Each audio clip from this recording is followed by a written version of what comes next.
5, 4, 3, 2, 1, go! I hate this party.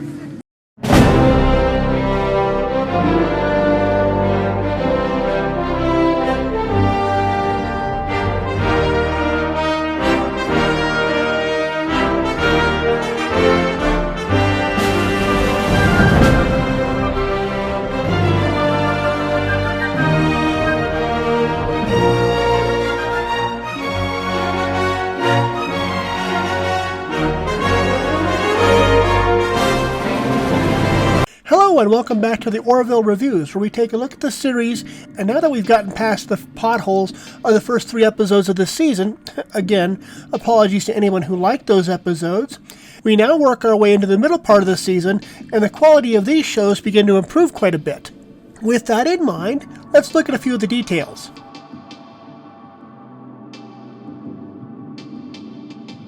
Ed simply cannot get a break.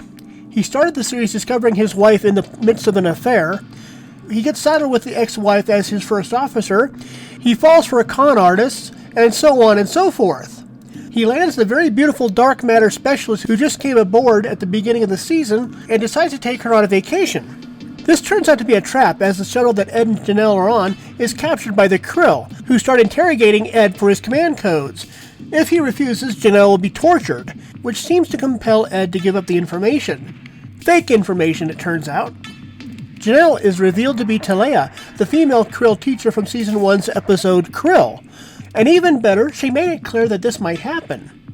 Anything further is interrupted when the Krill ship is attacked by a hostile race known as the Choctaw, a porcine race that takes great pleasure in attacking other races, including the Krill. They also pretty much kill anyone that they come across. Talea and Ed escape in a Krill escape pod, which lands on a nearby planet. However, of course, because the Krill pod does not have evasive or cloaking technologies, the Choctaw follow the pod to the planet's surface. Once on the surface of the planet, the task becomes contacting someone while evading the Choctaw, who come after Ed and Talea. Talea ends up having to trust Ed while he sets up the transmitter to summon help. In the B plot, Gordon attempts to take the Union command training as a means to pick up women. This is where the comedy for the episode is thrown, and to be honest, it does not do much to build the character. Some of this is due to self-doubt, as Gordon is beginning to feel as if he's in a dead-end role.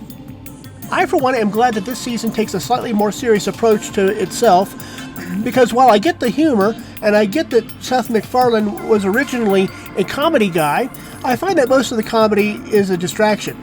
I like, however, that there's a kernel of a good story, even in the comedic bits. Gordon, feeling a bit washed up, is along the same lines as Harry Kim, who was an ensign for 7 years. How does that do for being washed up? The episode ends with Ed and Talea being rescued by the Orville. However, rather than capture, Ed decides to release Talea directly back to the Krill, as a peaceful gesture, with the hope that this will be the beginning of better relations between the two spacefaring nations.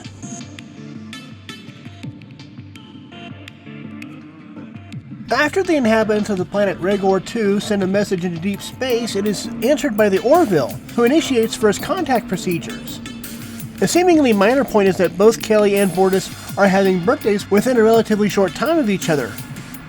First contact is made and everything seems to be going very well, until Kelly mentions the birthdays, at which point both she and Borthday are arrested, and the rest of the landing group are temporarily held in quarantine for medical tests that prove that they are not Jelliac. Meanwhile, Kelly and Borthday are imprisoned in a labor camp specifically built to house Jelliac criminals.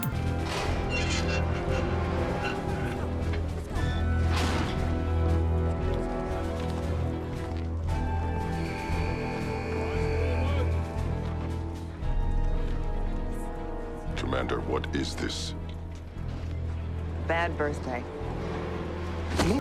It turns out that this society runs its legal system on the signs of their planet's zodiac, and Kelly and Borthday are literally born under a bad sign. Ed and the crew try in vain to convince the planetary leaders to release Kelly and Borthday. Meanwhile, the planetary leaders are shocked that such dangerous criminals would be allowed to wander freely in a seemingly advanced civilization. The stars don't lie, Captain. Jelliacs are violent, unpredictable, Surely you know that as well as we do, as advanced as you are. Where have you taken them? They'll be taken to the camp, same as all Gilliacs. So, the new security chief Tala, along with John Lamar, discovered that a star in the Gilliac constellation disappeared right as the society's astrological system was forming. With that shock to the social system, Gilliac and anyone born during that month were condemned as dangerously violent criminals. John Lamar comes up with the idea of a solar sail-powered satellite that can replace the star that collapsed.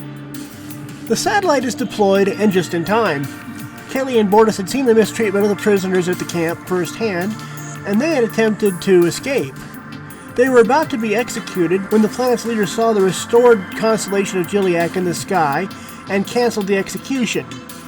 Kelly and Borthday were allowed to return to the Orville with the news that the camps were being shut down. Along with the first season's episode Majority Rules, we have another episode where the writers take something that we perhaps feel is insignificant and they make it the center point of a society. And we maybe feel grateful that our society is not dominated by such foolishness. However, it was not so long ago that our own society was framed by superstitions and ill-informed beliefs. Geocentrism and the Flat Earth theory, just to name a couple. A humanist trail of thought tells us that as science improves, belief in the supernatural recedes. I would like to think that we are advanced enough nowadays to not be suckered into something that would have such dire consequences for people. Science fiction has also taken the opportunity to comment quite a bit on the idea of a humanoid race facing the fact of aliens being out there. And now they've come here to make contact. Aside from Close Encounters, where the aliens seem friendly, in the X-Files, aliens are possibly not so friendly. And in both Star Trek and the Orville, while the aliens might be friendly, the humans might not be. Live long and prosper.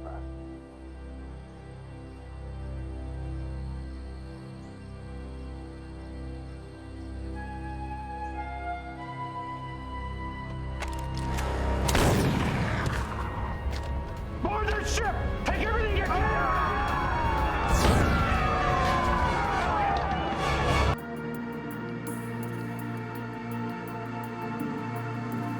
After the events of the last couple episodes, we now get to have one that's a bit lighter. Claire is falling in love with Isaac. Meanwhile, Borthday tries out having a mustache.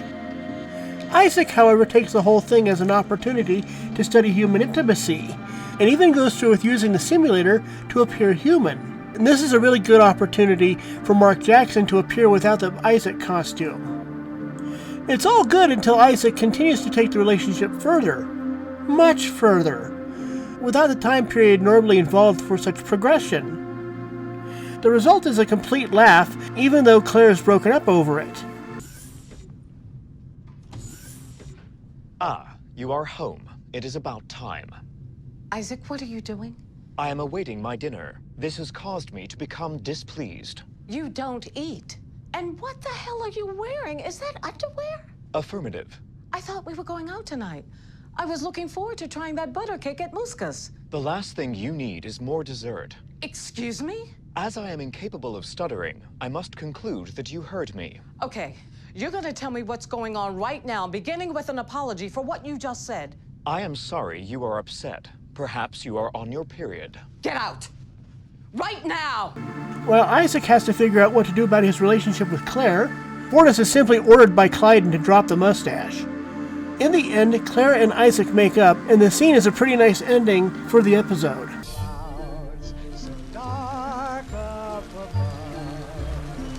and the sun's in my heart, and I'm ready for love. Let the stormy clouds chase Dr. Finn, everyone. I apologize for my conduct.